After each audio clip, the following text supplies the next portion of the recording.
Hey everyone, welcome back to the Turnbuckle Tavern YouTube page and our new show, POWERRR TRIP. Episode 2. Episode number 2. And Hell we just yeah. had the first episode of POWERRR back on Fight TV right after the pay-per-view. And it was a very Pope-centric episode. And Yeah. before we get into that, make sure you guys are following us on Instagram and Twitter. You can find us on Instagram at Turnbuckle Tavern, Twitter at Tbuckle Tavern. You can find us on prowrestlingtees.com/tavern so you can get yourself a t-shirt. You can also follow us on Pod Foundation, where we are a proud member with 3 other podcasts: the Chick Foley Show, Pyramid Wrestling, and the Extra Cooler Show. 4 podcasts, 1 umbrella. Great time. Yeah, give those guys a follow. If you guys also want to pick up some kick-ass merch from Chalkline, go to Chalkline, pick yourself up something cool. In the checkout, put in the code PF10. You'll save yourself 10% off. I just got some Stone Cold Steve Austin shorts today in the mail, and they're awesome. They're so comfortable.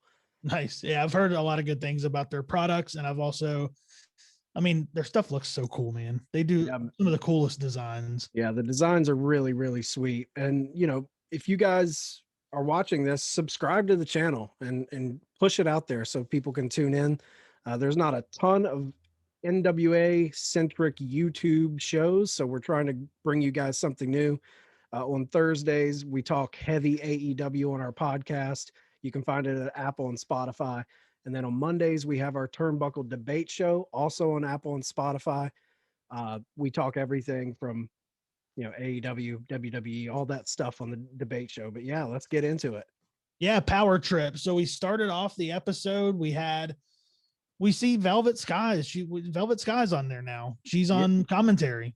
Yeah, and I guess from the pay-per-view, you know, Tim Storm, he was on Back for the Attack, part of the commentary. Yep. So it looks like we got Joe Galley from, you know, we know Joe from previous seasons of Power, and now we have Tim Storm and Velvet Sky. Yeah, and then I mean, we kick off the show with Camille, Latimer, and Nick Aldis. Strictly Business. Strictly Business comes out, and Latimer is hot. Yeah, man, he's hot, and he wants Pope. He's so mad. Yeah, he lost to Pope at Back for the Attack. He wants a P. He's not done. He was so fired up, and I love Aldis. Aldis makes that comment. You don't put a saddle on a Mustang. Yeah, I love that comment. I love that. And Aldis with the, I'm not just an animal in the weight room. I'm not just an animal in the bedroom. I'm also an animal in the boardroom. Yeah, and he talks about the new partnership with Fight TV. What did you think about the, just compared to, you know, previous seasons of Power? It was on YouTube exclusively. Now it's with Fight TV and the Fight TV app. What did you think of the overall broadcast of it through Fight TV? I mean, I thought it was good. I mean, they had a lot of steam going behind them before they shut down before. And I'm looking, I mean, I can see it coming back. I feel like they are laying the foundation now for that to come back. And they're doing a good job with it. It looks good. It looks clean. I love the old school look. They kept everything pretty much the same. I love the format, the interviews in the studio. I think it looks really good. Yeah, it's like that cozy blanket you on a cold winter night, man. It looks exactly the way we wanted it to. Yeah, it's familiar. I think I didn't have any issues with the streaming. The presentation of it went flawless for me. No, honestly, the streaming and the quality was almost better than what it was on the pay-per-view. Yeah, I think so too. I mean, the pay-per-view had the hums and the mics. They got that fixed.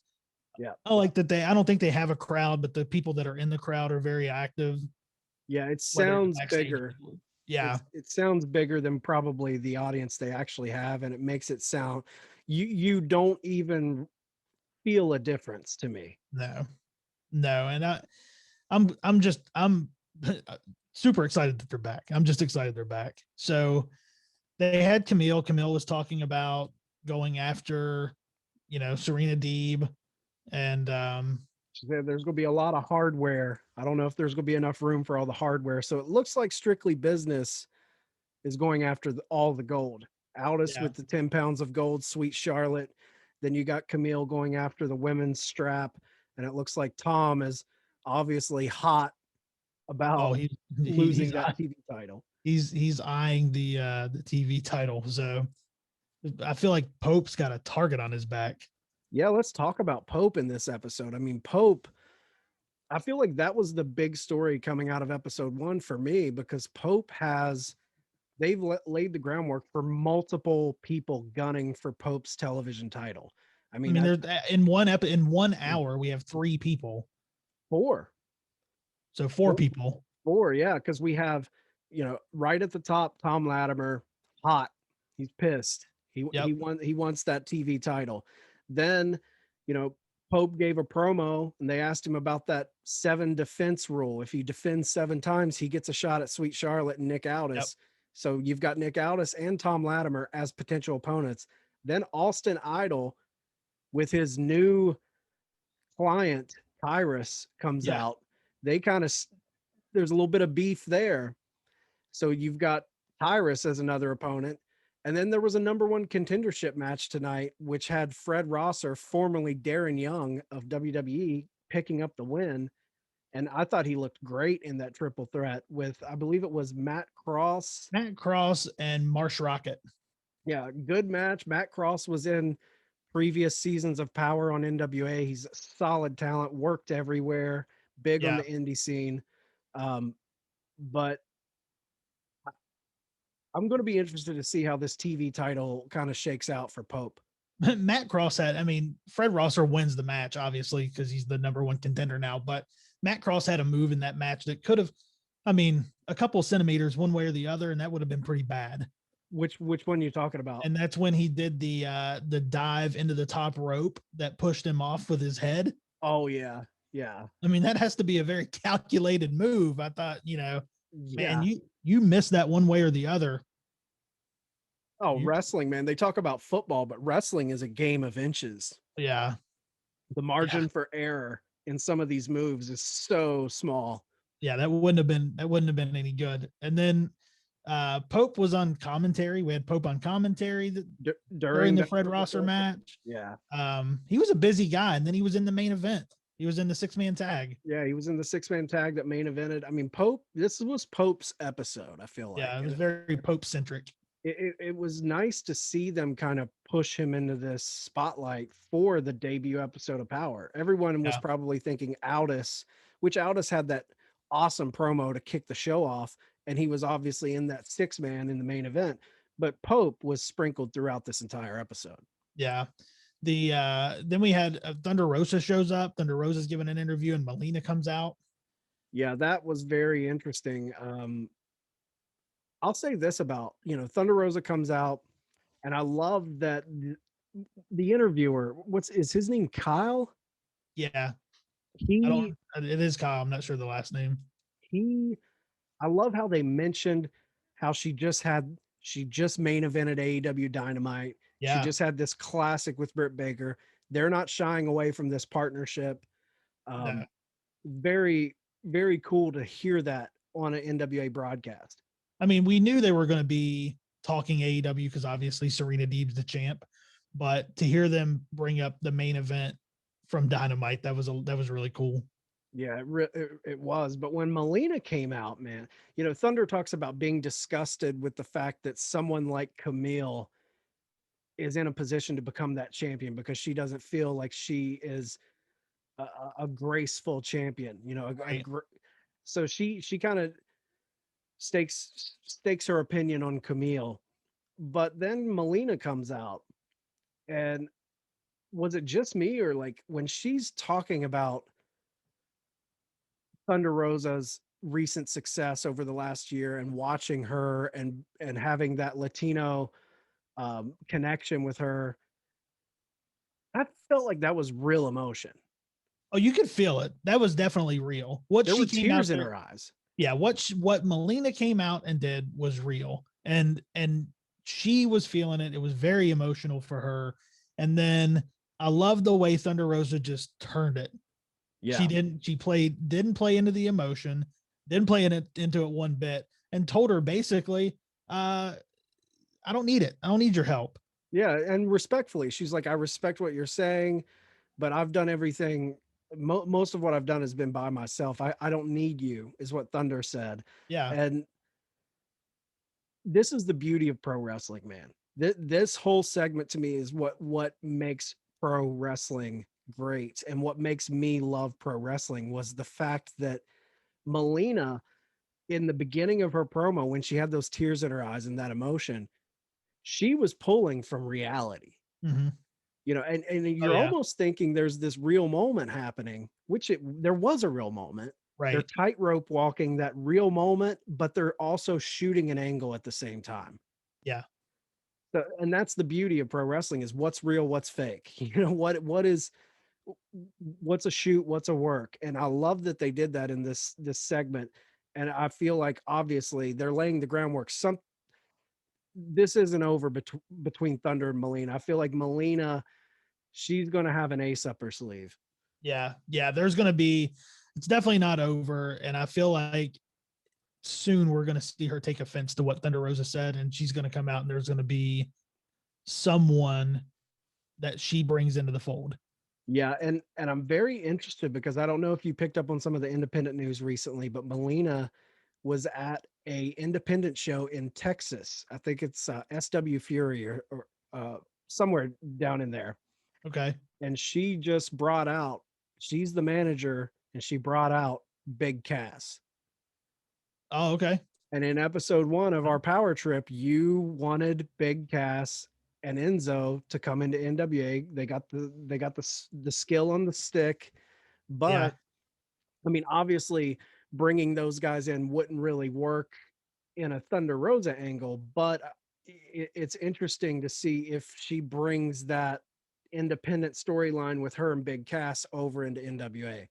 Yeah. I'd be very interested to see if she does that because, man, the energy that they would bring to that show, unreal. Yeah, and Camille had that squash match tonight against Alex Gracia, Yeah. and we saw Alex Gracia actually go up against Sheeta on AEW Dynamite one week. Right. She earned that from a match on Dark. I believe she beat maybe Kylan King, who we just spoke to on our podcast. Yeah.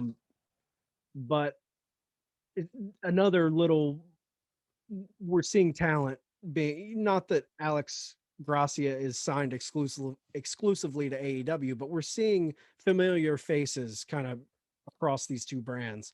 Yeah. Well, that just lets you know that they're watching other brands to see who's going to be making an impact. Yep. And the one thing when it was obviously a squash match to build up Camille, but the one thing I liked, or not liked, the one thing that really struck me about Camille, she is like the NWA version of Jade. Yeah. She's Just jacked up. jacked up, freak specimen, just uber athlete. And I was having instant, AEW NWA partnership. I'm instantly having fantasy bookings of Jade versus Camille. What a powerhouse match that would be, man. Oh my God. To see those two go up against each other. I mean, that's just two brutes Oh yeah. bringing it because they both work. I mean, Camille was working, she was working stiff with this girl tonight with Gracia. Yeah, she busted Gracia's nose. Right. Or something happened in that match. I think she busted her lip. Yeah, something was bleeding. There was blood on Gracia. Yeah. Then we get, Pope cuts that promo that we were talking about, but Austin Idol comes out with Tyrus. He's got his new client. And the thing that I loved about this, which was so old school mid-Atlantic territory, JCP type of shit, was Austin Idol, as he's talking on the mic, he keeps telling the crowd to shut up. Yeah. I love it. I love so that. Good. I love that. That's so old school, is to get the crowd and tell the crowd to shut up. You don't hear that enough anymore. No, you got to do that. There was nothing better than when Ric Flair would look out into the front row and said, "Shut up, fat boy." Yes, the best. And Rick Rude used to call them piss ants. Oh yeah. I just remember being little and that like really affected me. Yeah. I thought it was really cool. Piss ants and sweat hogs. Sweat hogs. Yeah. But in that triple threat, I thought Rosser looked great. Yeah. He was solid. He won with the gut check. Yeah, It was a gut yeah. check power bomb, I believe is what it was. No days off. Fred Rosser. It'll be No fun days to off. watch him in the company. I was wondering if he was ever going to pop up anywhere because he was Yeah. pretty talented in WWE. Yeah. I looked him up too because I wanted to see because I wasn't sure. And I knew it was Darren Young, but I wasn't sure. I wanted to see if that was his shoot name. It Yeah. is. That's his shoot name. Oh, nice. Yeah. So I don't know about you, man, but the one thing that hit me in this, it made me realize how much I missed the sound of the NWA ring. Oh my God. That I was good at the beginning of the show. What I was going to say is the NWA ring is hands down my favorite ring in professional wrestling right now. It no ring sounds like that. No ring sounds like it or looks like it.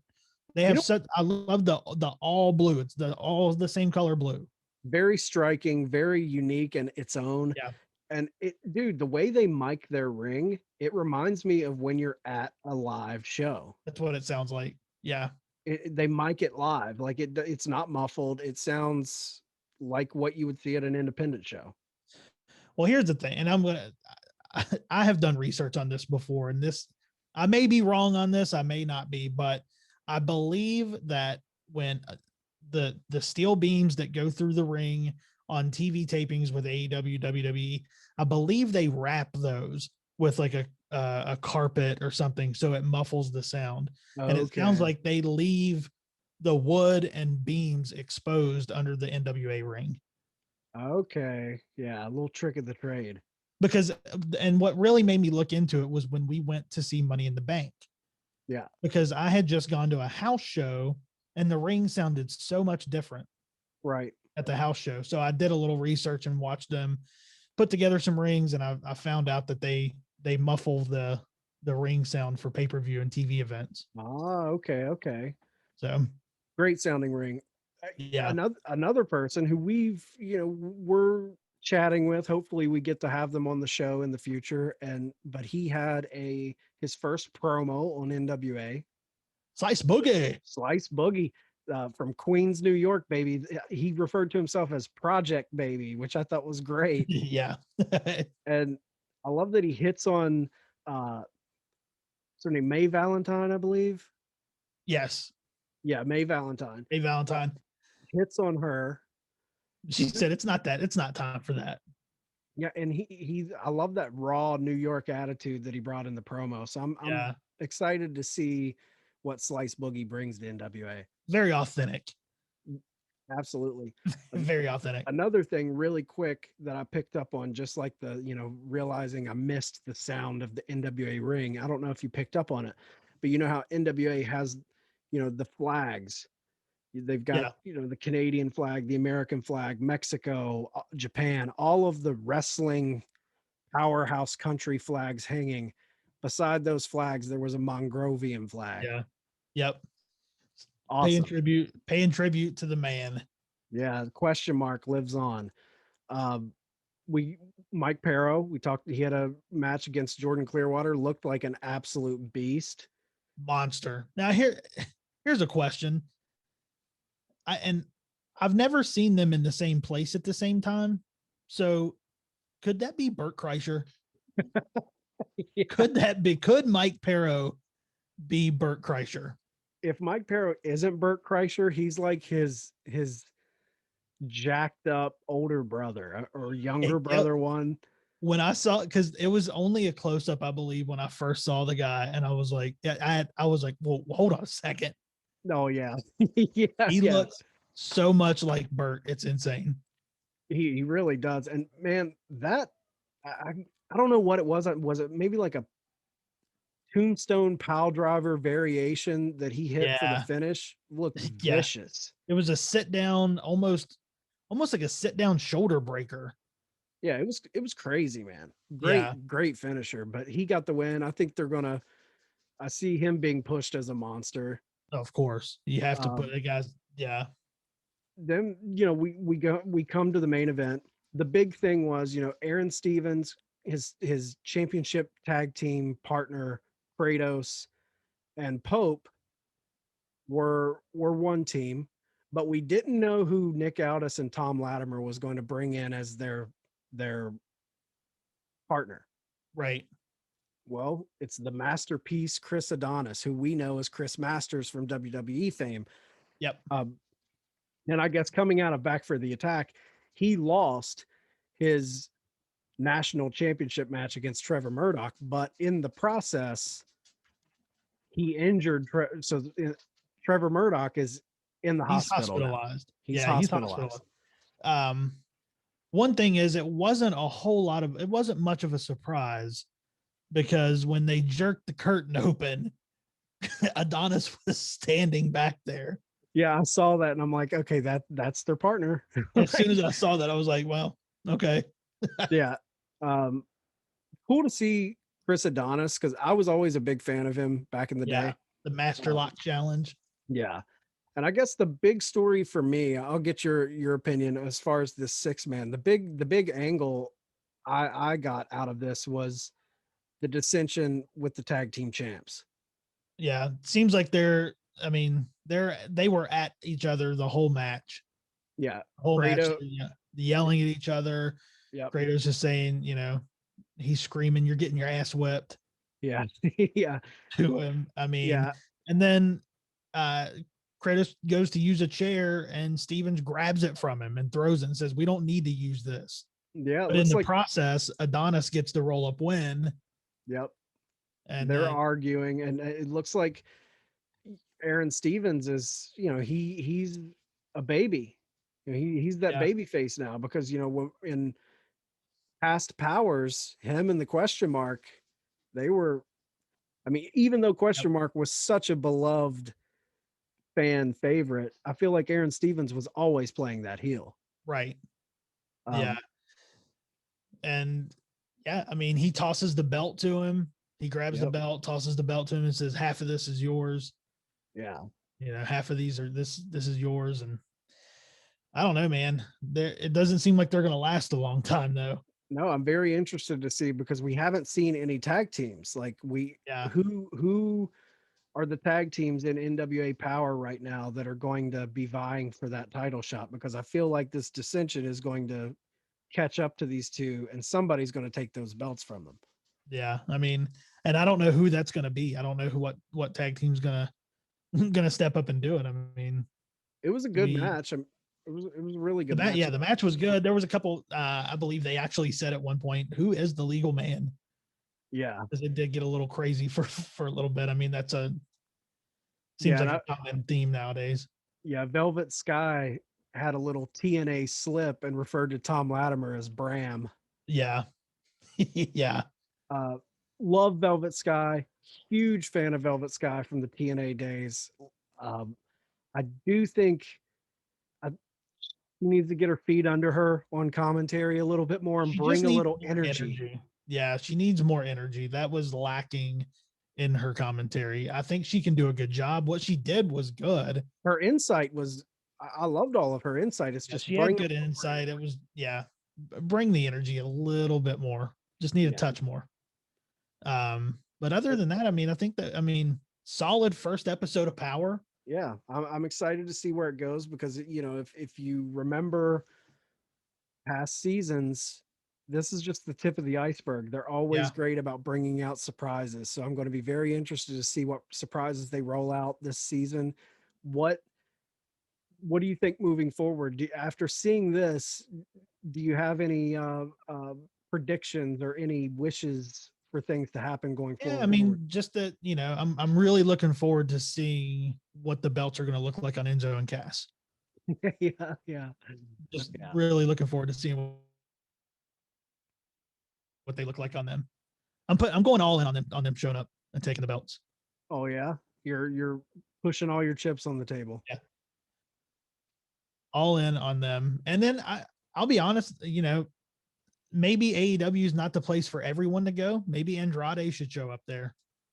Yeah, there's a lot of people out there that I feel like could show up and make an impact.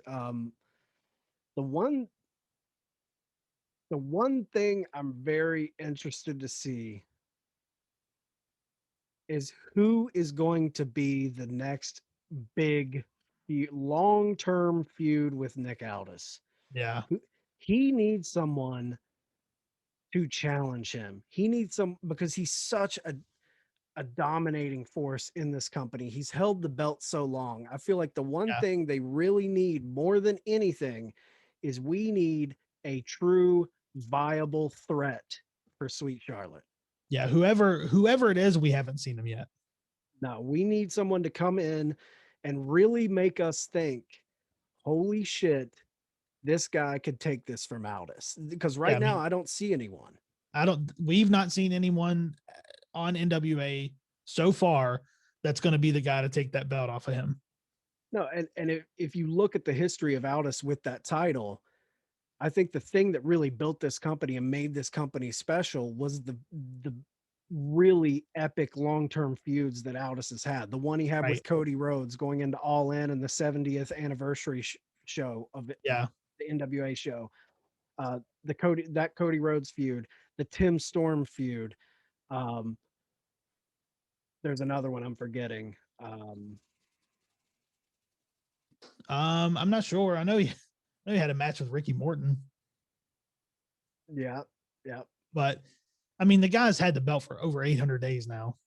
Yeah, we need a long-term, very potent, viable feud. Like someone who can match wits with Aldis, because Aldis is so good on the mic when he Yeah. cuts promos. We need someone who is his equal to come in and challenge. Yeah. Yeah. And Yeah, I mean, that's it for me, man. Yeah, that's it for me. I'm just looking forward to seeing who that's going to be, because that'll probably whoever it's going to be a really good storyline. Yeah, I hope they blow me away with a surprise. Yeah. I hope it's someone we're not even thinking of. Yep. Well, that's going to wrap us up for this second episode of Power, first episode of Power being back on Fight TV. So every Tuesday, make sure you guys tune in, get our take on what's going on POWERRR Trip, and then make sure you tune in on Thursdays on Apple and Spotify for the main show, and then Mondays for the Turnbuckle debate. Yeah, we'll be back at you next Tuesday for more POWERRR Trip.